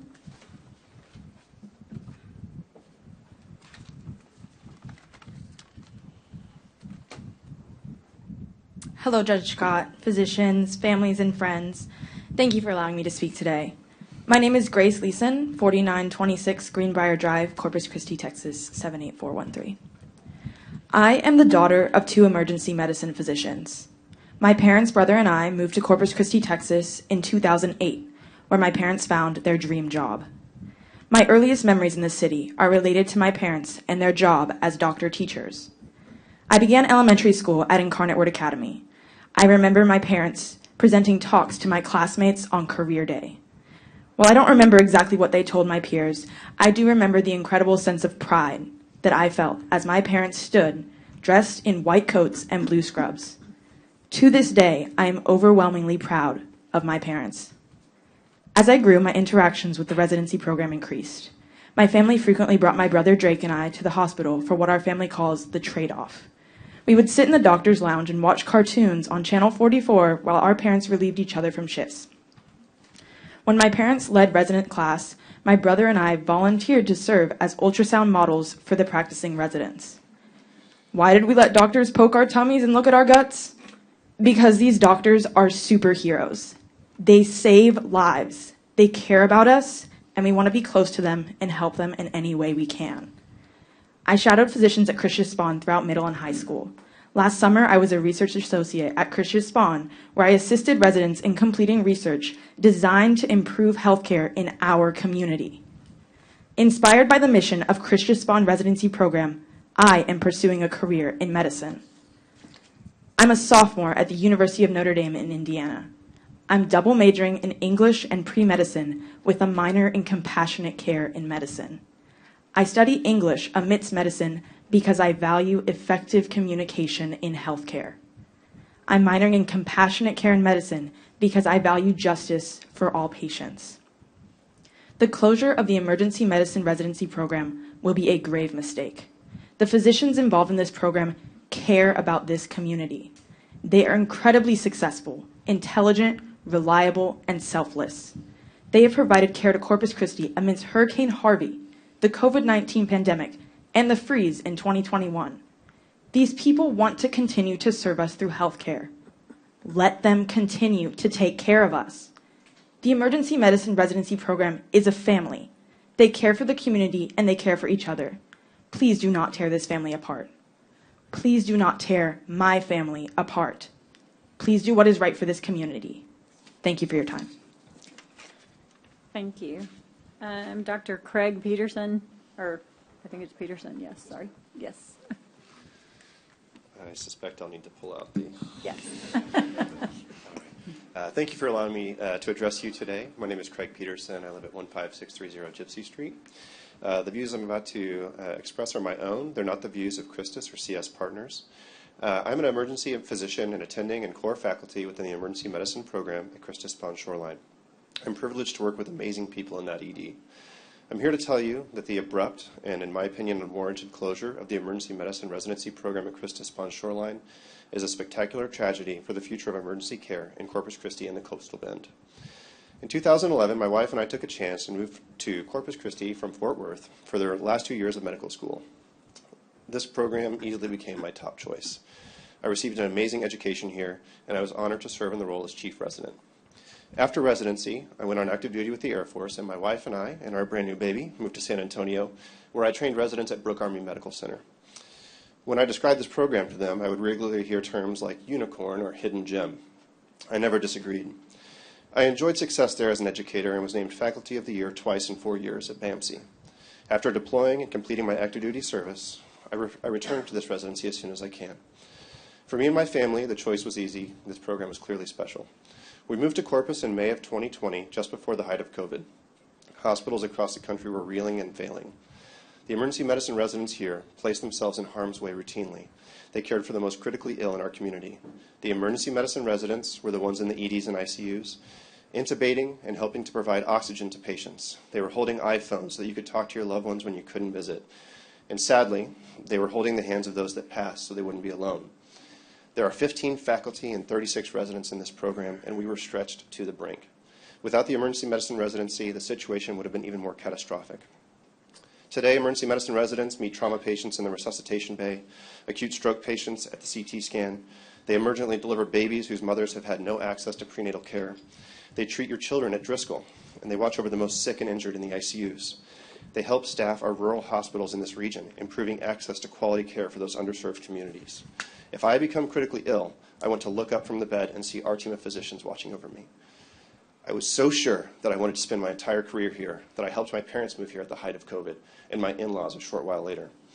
We've invested in this community. I volunteer with CCPD and CCFD, and I'm the SWAT medical director.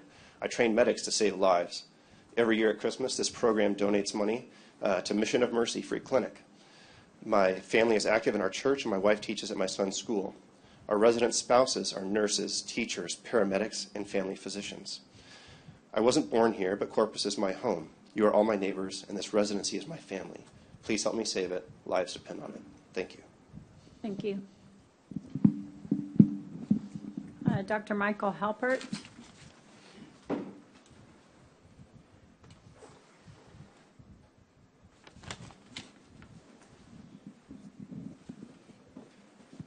Judge Scott, commissioners, and fellow Nueces, I appreciate the opportunity to speak with you today. My name is Michael Halpert. I live at 245 Rosebud in Corpus. I am a resident of Nueces County and a recently retired physician and surgeon. I am not a politician. In the 40 years since I graduated from medical school in San Antonio, I've spent 9 years as a military physician, nearly 2 decades in private practice, several years as medical school faculty at Texas Tech School of Medicine, and the last 5 years of my career before I retired earlier this year as a trauma surgeon at Shoreline Hospital. I know how valuable good medical care is to a community, and I know what it takes to run a successful physician training program. I simply cannot believe that we're going to lose this program. I've seen a lot of places, and let me tell you, as others have said, this place is a gem. It is a major league quality program that is not expected to be found in a place as small as Nueces County or Corpus. It attracts the top young physicians from around the country and has a reputation that other programs envy. I worked with these residents every day during my 5 years at Shoreline, and I could not have provided the quality of care that I did without them. Nueces County and South Texas are short of physicians, and the best determinant of where a young physician goes into practice is where he or she trained. Most cities would be delighted and proud to have a program like the one that Shoreline is closing. I just can't believe we're closing this. It's incredible. As I noted, I was a trauma surgeon before I retired. The trauma service was surveyed by the American College of Surgeons this past January. As Dr. Herrick noted, the surveyors, who are very hard to impress, commented on the unusually high degree of cooperation and teamwork between the emergency medical staff and the trauma surgeons, this teamwork that saves lives. This is entirely due to the enthusiastic participation of these residents in the trauma program, and without the residents, the quality of trauma care will suffer. The residents are also the backbone of the medical intensive care program, and of course do the majority of care in the Shoreline ER. Mr. Dominguez stated that this closure will absolutely not impact the quality of care that patients receive. He simply cannot believe this. How can the closure of a program that attracts the best and brightest young physician trainees to our county, many of whom remain here to practice, not impact the quality of care?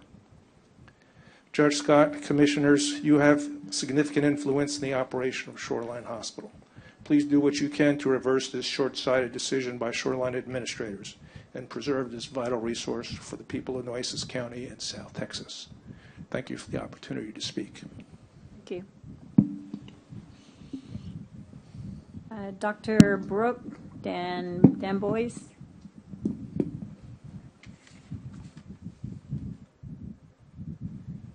Commissioners. I'm kind of hopping around. Sorry, everyone. I know we're going to have to stop before this, so I'm trying to just pick random names. So, Judge, my name is Dr. Brooke Danbois. I'm a military veteran, a graduate of the Corpus Christi Emergency Medicine Residency Program, and a current faculty member for the program. I work in Kingsville, Alice, Shoreline, and at CHOSA and Driscoll. most of the comments I was going to make have been covered, so I'm going to take just a minute to explain to you who these residents are. They are fully trained physicians here expanding their emergency medical training. I started this program in July of 2020 in the height of COVID. We staff not only your emergency departments, but also your trauma ICU and your medical ICU. 2 months into my training in COVID, I was covering 10 ICU patients alone as a resident, meaning that I was responsible for every aspect of their care, from how they were ventilated, from how their heart kept beating with medications, to how their urine output went. I'm going to tell you one patient story. I had a 40-year-old man who came in, and he had 2 children. He also had a wife. Within 1 day of his stay at the ICU, he was intubated. His children stood by and watched while that happened. 36 hours later, his wife had decided that he would not undergo cardiopulmonary resuscitation, so nothing would be done because nothing could be done to save him. I stood in that room with another resident 36 hours later and took the tube out while his children stood outside of that door crying. There was nothing we could do. There was no one else there to provide care for him. That is who your residents are. They are not just staffing your emergency departments. They are staffing your ICU. They are not equivalent to an advanced practice provider. They are not your NP. They are not your PA. They are here to protect and support your community with everything that they have. 24 hours after that, a code was called on the floor. Your residents respond to those codes on the floor while they cover your ICU. I went to that code, and it was this children's mother. It was COVID. She had a breathing mask on. We did everything we could, and I had to turn around and tell those children that their mother did not make it as well. I was trained as a casualty notification officer in the military, and I never thought that I would ever have to use those skills during my residency. But I came to this program because it is a gem, because it offers something that nothing else in the Coastal Bend will offer. It is something that is unique to Nueces, and you should do everything that you can to ensure that you retain this program and retain the physicians within it. Thank you. Thank you.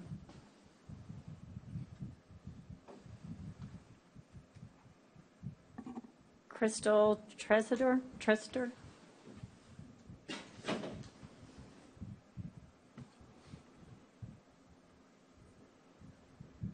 I just wanted to say, You state your name and I'm sorry. address I'm sorry. first. You're I'm good. a little distracted. No, you're good. My name is Crystal Tressiter, 1202 Cornerstone, Corpus Christi.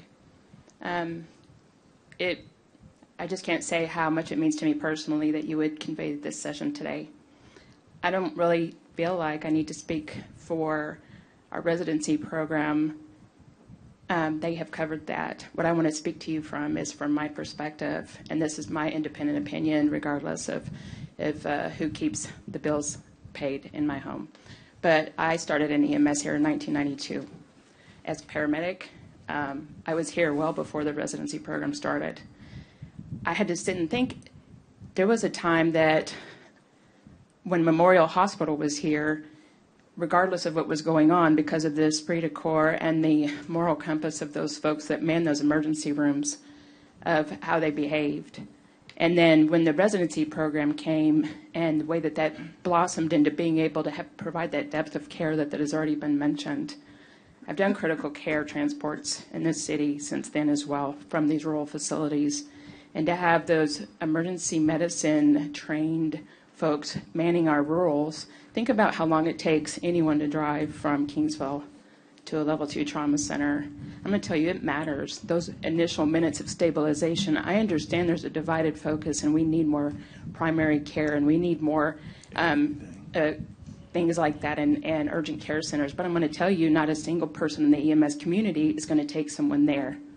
They're going to take them to that level 2 trauma center. And having the depth of coverage that having the residents there. And not only that, right now today on Capitol Hill, there is nurses speaking out for the patient safety and staffing issues. It's across the country, and that's a known, and that's because of COVID. I'm going to tell you that our nurses here that work alongside of these doctors are learning with them. They're becoming experts with them because they train with them. Myself, I've come in and on their own time and on their own dime have learned from them. Not because they were paid to be there, but because they had the moral compassion and the ethics to know that that's what needs to be done. I'm terrified what happens if this program goes away. I just, within the last month, had a loved one in a rural center having the worst day of his life. And I called out, not because I was do any favors, because I never would ask that, but I'm like, what do I do? And this hospital and those guys in that ER said, we're waiting for him. Get him here. Thank you for your time, and I really appreciate your ear. Thank you. Dr. Chris Southerly? You weren't? I didn't sign up to speak. Oh, I got a list turned in, so thank you. Oh, not on the bottom part? Okay, thank you. Dr. J.D. Cameron? No, not speaking either? Carl. This is J.D. Cameron. No? Okay, if Carl's here and Carl wants to speak, that's good. I've got J.D., whoever that is. Judge, thank you very much. Hey, let me introduce myself. My name is Dr. Carl Sorrell. I live at 220 Indiana Avenue in Corpus Christi. And Judge, Commissioners, thank you for allowing me to speak today in support of us maintaining the emergency medicine residency program. I'm not here to represent the residents per se or necessarily SPAWN. I'm actually here to represent the community. I am a pediatric ICU physician. I work at Driscoll Children's Hospital. I've been here in this, I trained here, found my wife here. I live here for the last 30 years. I'm invested in this community.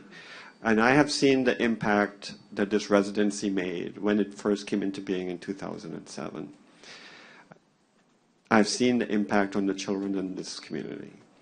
Prior to that, it was not uncommon for me to take care of children who were not adequately stabilized, did not receive timely care, and very often had serious impacts down the road. Today, and just recently, I got a call from one of our ED physicians who was trained at SPAWN. I helped train them. And it was a young girl with a diabetic emergency. And he did all the things right. I didn't have to say a word. When she got to us, she was appropriately managed, stabilized, and was home the next day. That did not happen 16 years ago. I will tell you, the minute that the residency program closes, or even before that, the impacts will be felt by the most vulnerable in our community. That will be the children, the indigent, the underinsured, the pregnant women, and those with mental health disorders. They will be the first ones to feel the impact. It will not be administrators, it will not be the physicians, it will be them. I will also tell you that losing this program will affect our workforce, our ability to have access to care and quality of care. I only have a few more seconds, and I will tell you this. People that train here, stay here. This is an underserved area. Nobody wants to come here. Trying to attract talent is difficult. Losing this program, you will see an exodus of talent. It won't be that we won't attract them. You will actually see a net exodus of talent. So I thank you for doing what we can to try to find solutions to keep this program here, because it is a resource that a small community like this can ill afford to lose, and I will tell you, we'll probably never, ever replace it if we do. Thank you. Thank you. Dr. Garcia? Ed Garcia? Yes.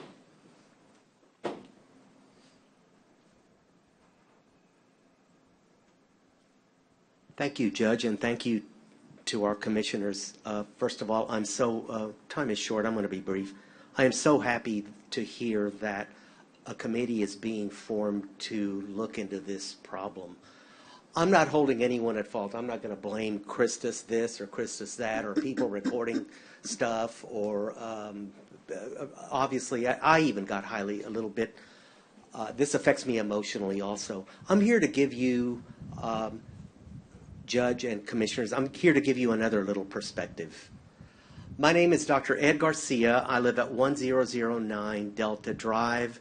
I am so proud to say that I left a thriving internal medicine practice in Austin, Texas, to come here, and I'm one of the old timers. I used to work at the old Memorial Trauma Center, the old Memorial Hospital, years before anyone had ever even heard of a trauma center, or years before anyone had ever heard about an elite emergency room program. And those were the bad old days. Our the racks would just fill up all the way, and patient waits were 4, 5, 6 hours. I then did some work at the old emergency room at Christus Shoreline, and the waits were just as huge back then. I don't know where anyone got this idea of a 90-minute wait. Waits of 3, 4 hours were not at all unusual. Slowly, I moved my practice into occupational medicine, and I am the head of Industrial Medical Solutions. I've got one of the nicest and most interesting jobs on the medical planet. I take care of chemical workers, refinery workers. I take care of heavy construction workers, mechanics. We help Refinery Row coordinate the medical care of the refinery and chemical and construction workers, and we help guide them through occupational, bureaucratic, that's spelled OSHA, Occupational Safety and Health Administration, and we guide them through medical issues.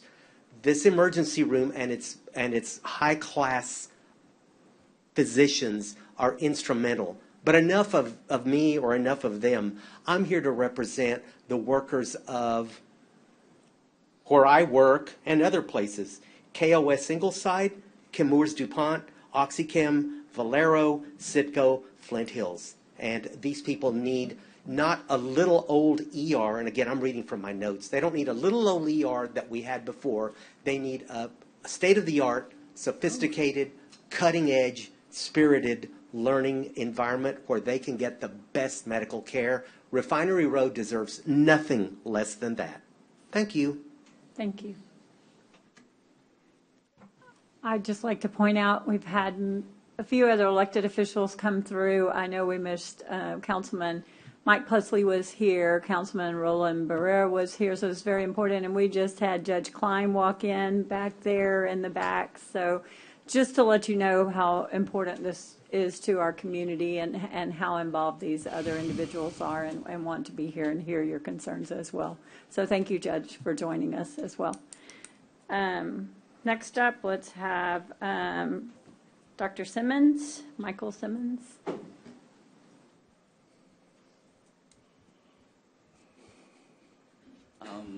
I'm not a recent graduate of this residency program. My name is Michael Simmons. I'm the EMS director for the residency and city. I wanted to direct Commissioner Gonzalez. I've been here for 24 years now and had a wonderful career with SPON.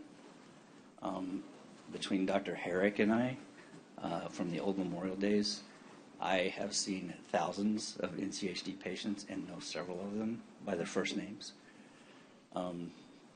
Really what I want to do is just tell a short story that shows you how much things have changed. In 2006, the Vice President of the United States shot somebody in the face.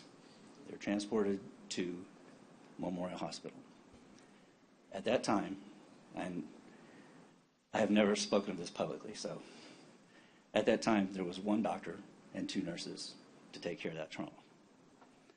The trauma surgeon was already in the operating room with another trauma patient. So this fell on that one doctor and the 2 nurses.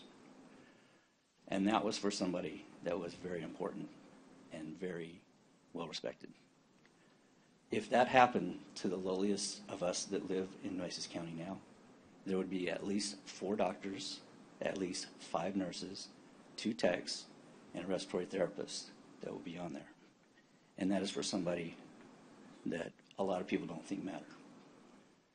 That's how much we've changed with the residency program. Thank you. Thank you. I guess I could respond, but I'm not going to. Thank you. Dr. Kim Lisson. No? the list of, that we were all going to present. Oh, okay. Well, I will go then just to this other list. Thank you. Carl Cavella.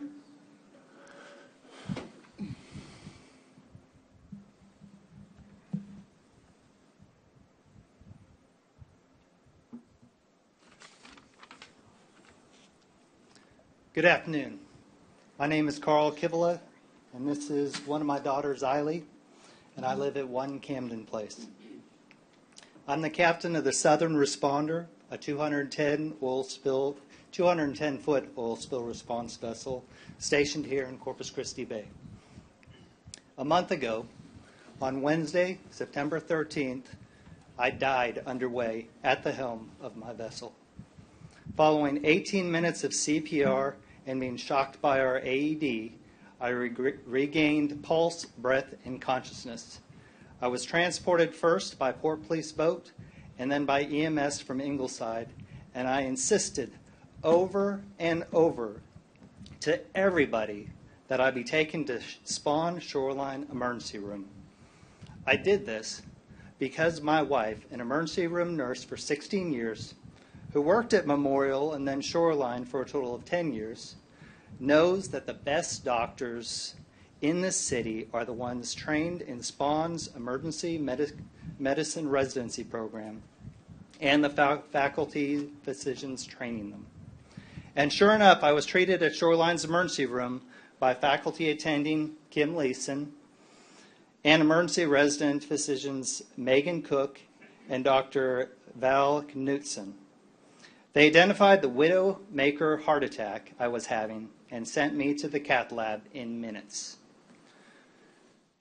4 hours after collapsing at the helm, I was recovering in the ICU and cracking jokes with my family because I received the very best emergency care available in Corpus Christi.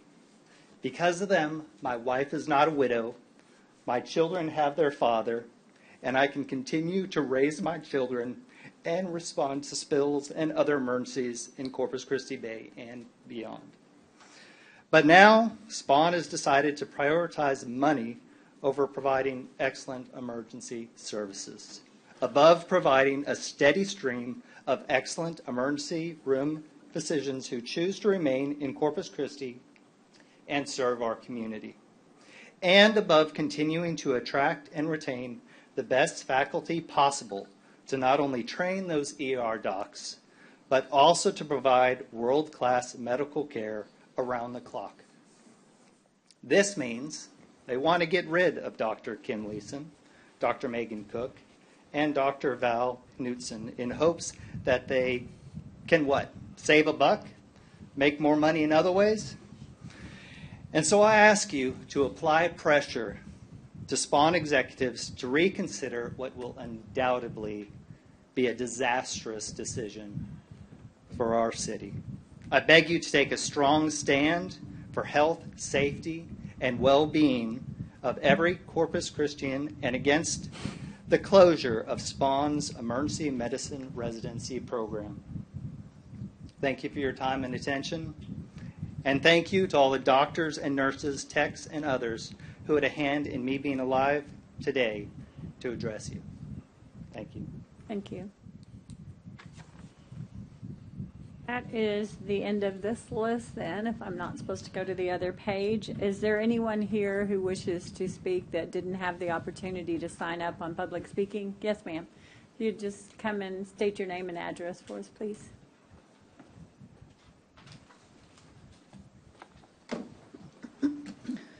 Good afternoon. My name is Christy Snodgrass. I'm at 1014 Texas Avenue. I've been a nurse for 10 years. Most of those years were spent working at Christus Spawn as a bedside nurse and as a case manager. The doctors, nurses, and other staff at Christus were absolutely phenomenal and exhibited a level of expertise that rivaled much larger systems in much larger cities. To say that these healthcare workers provide immense value to our community is an understatement. However, while working as a nurse at Christus, I began to realize that there was a pretty large disconnect between those making the decision for the hospital and those who actually had to implement those decisions and provide patient care. There were constant concerns about staffing, patient safety, and unmanageable workloads. When those concerns were brought to administration, they were often dismissed or promises would be made but never delivered on. That's why it is unfathomable to me that they would eliminate a program that would make those issues worse. Because of these issues, 2 years ago, I made the heartbreaking decision to leave nursing, a career that I loved so deeply, but could no longer do because of the lack of support and the risk to my patients and to my license. Now I work full-time in the world of healthcare reform. I advocate for the rights of healthcare workers and for patients. I was about to board a flight to Washington, D.C. when I heard the news that Spawn was closing its EM residency program. I knew this decision could have devastating consequences on our community. I immediately reached out to some Spawn staff members who stated they could not speak to me about their concerns because they feared Spawn would retaliate against them. Well, Spawn may have been effective in silencing the voices of their staff, but in doing so, they actually amplified their staff's concerns, because if the residents cannot use their voice, then I will use mine. This week, I traveled with a team of healthcare workers to meet with over 50 Congress members. We also met with the Assistant to the President for Public Health and Disparities at the White House and the Department of Health and Human Services. We brought the voices of these physicians and their concerns to the individuals in charge of making decisions for this country. And I asked them to do the exact same thing that I am going to ask all of you to do today. Listen to your healthcare workers. They are the content experts on what it takes to keep our community safe and cared for. They need to be included in all decisions that affect patient care, and their concerns need to be addressed with utmost importance. You have heard from these doctors how this will impact our community, and I'm not going to reiterate those concerns that you've already heard. Instead, I'm simply asking that you give careful consideration to all the concerns that have been brought to you today. The decision Spawn makes going forward will be a reflection of how much they value the voices in the room today. Please make sure that the decision you make is truly what is best for our community. Thank you. Thank you. And it looks like I missed one. Rachel Southerly, are you still here? Sorry.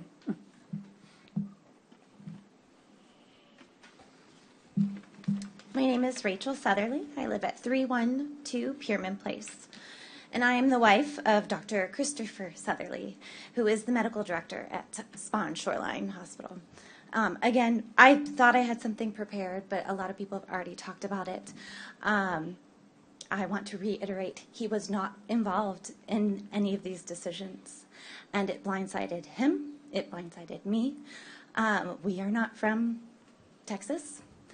I never would have chosen to live in Texas. It's really hot. We love it here. Whenever my family asks, my friends ask, why Corpus Christi? And we say, we love our jobs. We were at dinner when we got the phone call, and we had just told friends how much we love our jobs. And in a blink of an eye, the rug's getting pulled out from underneath of us. I'm going to brag for a moment. My husband has worked incredibly hard with his core faculty, with the emergency medicine residents, to decrease wait times even more, door-to-doctor times, relationships between the emergency department and the rest of the specialties in the hospital. He stays on top of scheduling to ensure that staff is utilized really well. He's an excellent mentor to the resident physicians. He was even recognized nationally by his contract group as Medical Director of the Year. He's doing an excellent job. And I might be a little bit biased, but I'm pretty sure you could ask most of the people here and they would support that fact. And that's why it's so mind-boggling when it says on the Christus Health website that one of their core values is excellence, that they didn't have him in the room asking him, hey, how can we make this better?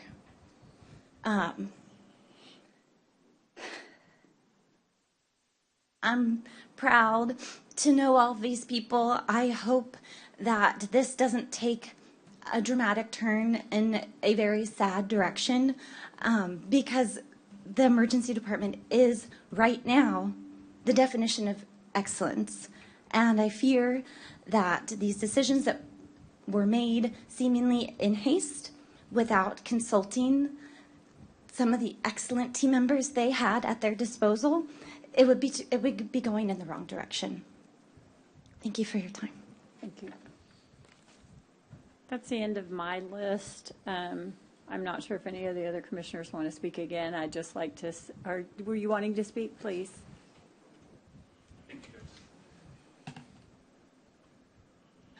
Hello, I'm Ruben Pedraza. I'm a physician here, a hospitalist. I live at 7922 Pablo Real. I'm here on a personal level to, Dominic Dominguez described his ties to the community. I also am local. I was born and raised here, went to high school in Callan, went to university at A&M Corpus Christi, went to A&M College Station, and ended up returning here. Like was commented before, I did not intend to stay here, but I found something special about this program, and I ended up returning to train here, and I have stayed here. So it is true. Physicians that do train here will tend to stay here. So I've worked side by side with the residents. As a resident myself, I'm FP trained, but I will tell you, working side by side with them, they are phenomenal. I am also here to speak on behalf of the Nueces County Medical Society. I was privileged to be chosen as the president of the society this past year. So in that capacity, we did call an emergency meeting last night. We did have both sides at the table to explain things to us. It was pretty clear to us that SPAWN does have their, their intents, and reasoning behind things. Our stance on the matter is that we have a critical shortage of healthcare in the area. While we appreciate their vision of bolstering primary care in the community, which is an absolute necessity, that is going to take time.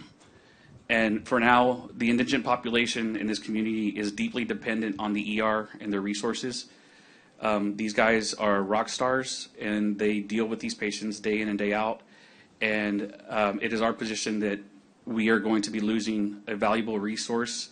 A residency in a community like ours is a privilege and a gift, and it is a gift that we are going to be throwing away. So they have the backing, full backing of the Medical Society. We are 743 physician members strong. 445 of those members are active practicing physicians in this community, in Nueces County. So that's all I have to say. Thank you. Thank you. Thank you very much. Rachel Caballero, I'm sorry. I thought you left, so yes. Mm-hmm. I am not a doctor. Rachel Caballero, 522 Hancock. I am a community advocate. Full disclosure, I've been a community advocate for about 3 years. I got involved in politics whenever we had a tyrannical judge in office, and measures were issued out to the public by this court. I'm here because I heard the testimonies of these doctors on Tuesday at City Council, and because I want to continue my efforts to advocate for my community. What I can't seem to wrap my head around is that we have been nationally known for a very long time that we have the most obese and unhealthy community in the country. And I believe that Christus Spawn should, if they're doing their research, should know that. As they should know that it takes 18 doctors to fulfill their, time, their residency, instead of 12, which their time would not count. Anyway, I have to stay healthy because I'm the sole employee of my small business. But my family, we were not taught how to be healthy or how to live a healthy lifestyle. So my family relies on doctors, and I believe most of you guys have said, Mr. Chesney, you're rubbing your back, so you need these guys too. And so I just don't understand the decisions that are being made to in this program. So a couple of issues. One is I don't understand why Christus Spawn would put a gag order on these doctors, because it is our constitutional right to speak what we need to speak to defend ourselves. And I don't understand why they would defund a program in one of the most obese and unhealthy cities in the country. So I would like to donate my time to be a community representative for that committee. And I've been involved in politics, like I said, doing research for the last 3 years. I know the different politicians that are involved on the boards. So they may seem as friends because they're on the boards, but they're also politicians. And I'm a true community advocate. And so I would like to be able to offer myself to the committee to provide my research and regarding the politics in the area. So thank you for your time, and doctors, thank you. And I'm sorry you're being treated poorly. This is politics, and hopefully the community will wake up and go to bat for you guys. Thank you. We have Carlos Vargas online. If you can unmute, you're on. Thank you. Guys, Carlos Vargas here. I'm currently at the University of Iowa undergoing electrophysiology training. Dr. Kim and Ben Leeson, when I was at Texas A&M Corpus Christi, they had the AMRAP program, and that was instrumental in me, wanting to go into medicine, and having the residents there and talking with them really encouraged me to pursue my training. I want to go back to Corpus Christi. I have a house there, 5917 O'Toole. But one of the main reasons I would want to go back is because of the teaching that goes on there and the training. And at my level of training, there's not a single full-time electrophysiologist in Corpus Christi right now. Everyone flies in. So for me to hear that a program is going to get defunded was really heartbreaking to me. And I love teaching, and that's what encourages me to go back. So before this, gets official, I think, they should look at what the salaries are for the CEO and all these other administrators before they cut funding to a really valuable program for the area. Thank you. I think we've made it clear that we want to provide a working group to discuss this and see what we can do in the future with this. We have, eight members, 2, 4, 6, 8, 9 that I've talked to and selected. I appreciate your input in this. Let me also be clear, I am not going to give anyone any false hope. I'm not sure what kind of authority we would have over this, but we want to listen to you, and we want to hear your concerns, and we appreciate each and every one of you. This is our community as well. When we go to the hospitals, we want to be cared for. So we hear both sides, but we also are great partners with SPAWN and the work that they have done in the past with our indigent care and everything else. We want to keep those communities, we want to keep those partnerships alive. So we want this to be a working group and not an attack group. So if the physicians will get with me and give me the list of the 2 names that they would like to be on there, I believe we can get in contact with you and get this working group started just as soon as possible. I know Mr. Dominguez left, but I feel certain that they're going to be on board with this as well. I think it's just been a rough day for everybody. Once things calm down, we all have the same common goal. We want the best for this community. I think that we can be unanimous in that and moving forward with this group. So unless, Commissioner just real quick, Chesney. Judge, I just want to kind of end, and anybody else wants to jump in too. Obviously, to me, this is, I really appreciate you taking your time and being here. I'm a little concerned that you're all here and we're not being, we've got all those people that are in the emergency room, so I want to get you out of here really quick. But I really do believe this is a bad decision. I think it hurts indigent people the most, quite honestly. The people in our community that need you the most are the people that have the least, and people that a lot of people that I represent have the most, and so they can figure this out. They can find it. They can go find it. But the people that that need this the most are the ones with the least, and I think we've got to remember that. And I think it just doesn't make sense to me. But it does hurt everyone. Again, it's not just those with the least, because it hurts the aging community that we have as well to not have the emergency care. So I've heard people say somewhere, this isn't my fight, this isn't our fight. It's everybody's fight. This is every elected official's fight. This is every community leader's fight. This is everybody's fight, because if we don't stand up for this, then we're going to lose this, and it will never be replaced. And I'm sorry, I do not believe one word that people says, we're going to bring more, we're going to bring better, until there's some written agreement and written plan. That's not believable to me. This is real. People can touch this, see this, and feel this. And believe me, I do, and I think the majority of this court does. And we're going to put this together very quickly, because I hear you on this time crunch we're under. And so we're gonna meet early next week, and we're gonna get this going. But the judge said it right. we have a bully pulpit, and we have a relationship with the hospital district that's been very important, and we have a lot of input there because we appoint those board members, but they're an independent board and they do what they want to do, and we have a partnership with SPAWN through the hospital district. So it is our fight. It is absolutely our fight more than any other elected body in this county, but it's everybody's fight. So please don't just weigh in with us. Weigh in with every elected official and tell them to weigh in. Weigh in with go back and this is because I'm going to do it, go back and find all the big donors to SPAWN and call them and tell them, hey, we need you to weigh in because that money talks, everything talks. We have to do this. We have to do this, and we have to do it quickly, and we know it.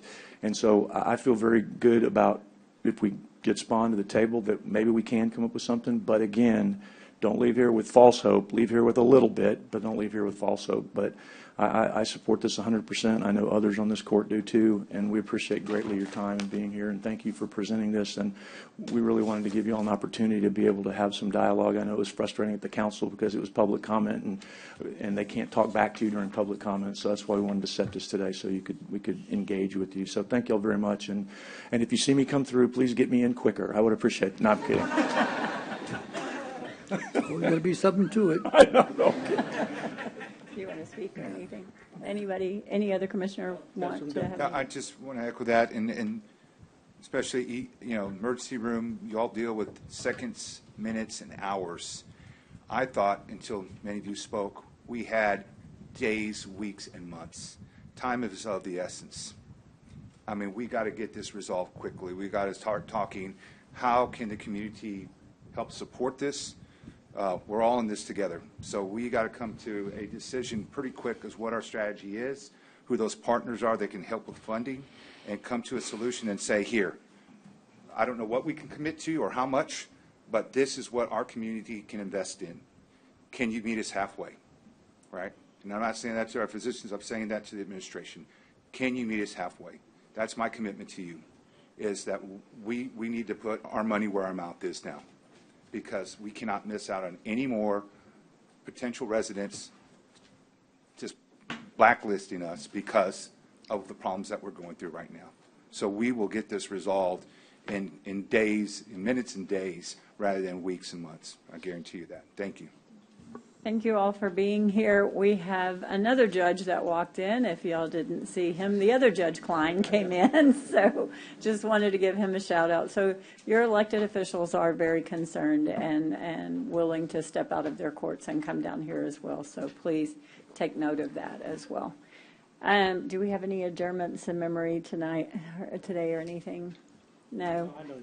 And I will accept a motion to adjourn. I think he had one, Judge. Oh, you do? I'm sorry. Did you say you had one? I thought you said no. Oh, I'm sorry. I misheard Okay. you. My bad. I will accept a motion to adjourn. So moved. We have a motion and a second. All those in favor say aye. Aye. Aye, and it is 5:08, and we are adjourned. Thank you very much.